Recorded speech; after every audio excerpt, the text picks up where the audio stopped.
It's been 6 months and a day since the deadly mid-air collision at DCA. Well, the NTSB is going to start 3 days of hearings to investigate what happened. Transportation Secretary Sean Duffy says his team is currently looking at what they can do to make flying safer across the country. He spoke about it yesterday. Take a listen. We're investigating, was it something with air traffic control? Was it military? Was it civilian aircraft? Were there technology failures? We have to do that investigation on each of them to figure out what the problem was, to then craft the right solution.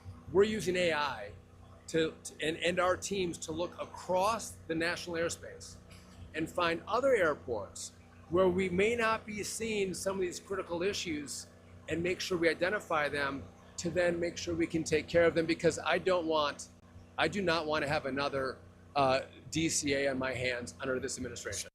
And of course, that crash near DCA was the deadliest aviation accident in the country since an American Airlines jet crashed in Belle Harbor, New York in November of 2001. These NTSB hearings will last for 3 days. The purpose is to find the facts and circumstances of the crash. But what does that entail? Well, for insight on what to expect this week, we are joined this morning by John Golia. He is a former member of the National Transportation Safety Board. John, thank you so much for joining us. So lay it all out. What is going to happen this week? What is this process like?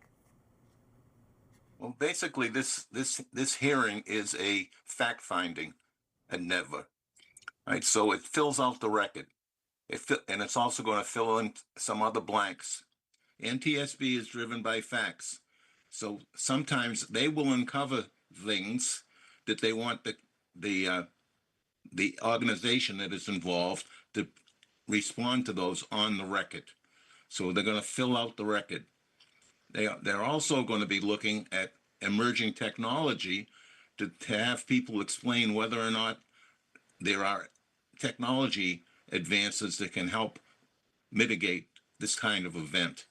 So that actually these hearings have multifacets to them, and it just depends on what was uncovered during the investigation and what the NTSB needs to fill in the blanks in the fact finding. What will you be looking at? We have the helicopter, we have the plane, we have air traffic control. What will you be most interested in listening to?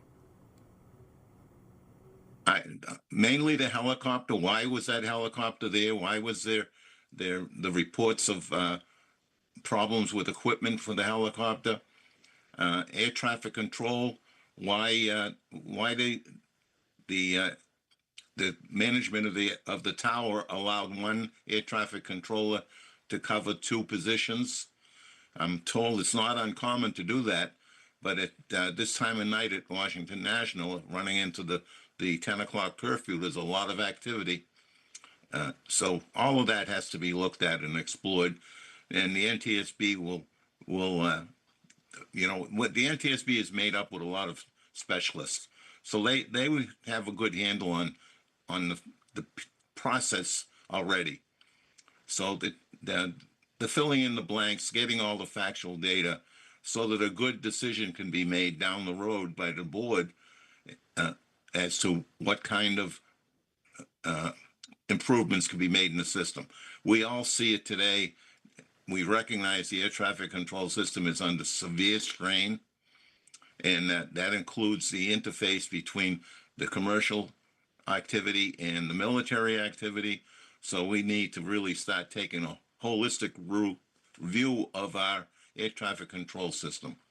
So given that you are dealing with the military here in this crash, how important will it be for the armed forces to be forthcoming about what happened here? And in your estimation, as you see it, has the military, has the Army stepped up to the plate here and really been forthcoming with the public about its part in this?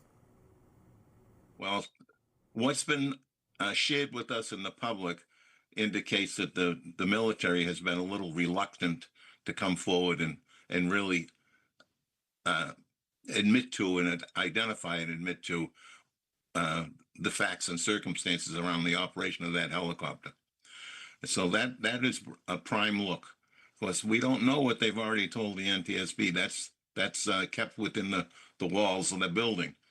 But what is out in the open leaves a lot of concern.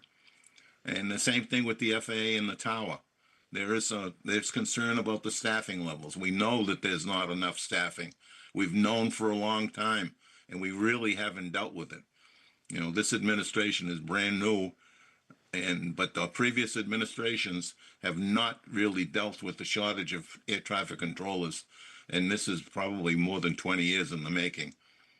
Let me ask you, let me throw out this caveat first. We all know that flying is the safest mode of transportation even now, but are you more concerned to fly? No, I'm not. I fly every single week. I have total confidence in the system and the people that are manning it. But there are areas where it is strained. You know, some of the larger airports that are so busy that it sometimes exceeds the ability of the human being to manage it. I want to play a soundbite from Tim Lilly. His son was a pilot who was killed in his crash. Then I want to ask you a question on the other side of this, John. The Army has refused to give me any of the risk assessment matrix that they were using for this flight. So I'm really looking forward to being able to see how that risk matrix worked. And may be quite different than the 20 years ago when I was in the Army, and why those risk mitigations that were available to them were not used. Also, I want to find out when it became commonplace to do dangerous acts in the 12th, like asking for visual separation when it was a really bad idea, and so that we can put a stop to these things. So, John, all these families want answers. They want to know what happened and who was at fault. Will they get those answers at the end of these 3 days? No, not directly from the NTSB or from the government. Remember, this is a fact-finding adventure, this whole hearing. And the answers may come at the end when the NTSB has their sunshine meeting and adopts the probable cause. But this is really just gathering more material so that you can make a good decision. And that's always hard in these circumstances. And the families, I feel for the families. I, you know, for years that I was at the board, we had a number of crashes, and I would always talk to the families and try to explain to them what was going on in pretty simple terms sometimes, and just to put them at rest, knowing that we're not going to cover up anything. We're going to put it out there. And there's a lot of people that think that, you know, the government is all covering up. And I'll tell you, when I sat there, there was no efforts ever for me to keep my mouth shut, and that would be a problem.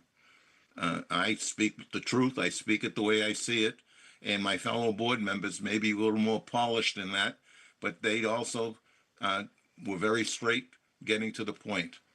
You know, so I think the NTSB does a fine job. I'm concerned about the NTSB today because of long-term budget problems, not just facing the budget right now in this administration, but there has been a long-term budget problem with the NTSB. And the current chairman, I feel for her because she's really struggling under the constraints of a very tight budget. That's a whole other story that we should plumb at depth with you. Thank you so much, John Golia, a former member of the National Transportation Safety Board. Thanks, John.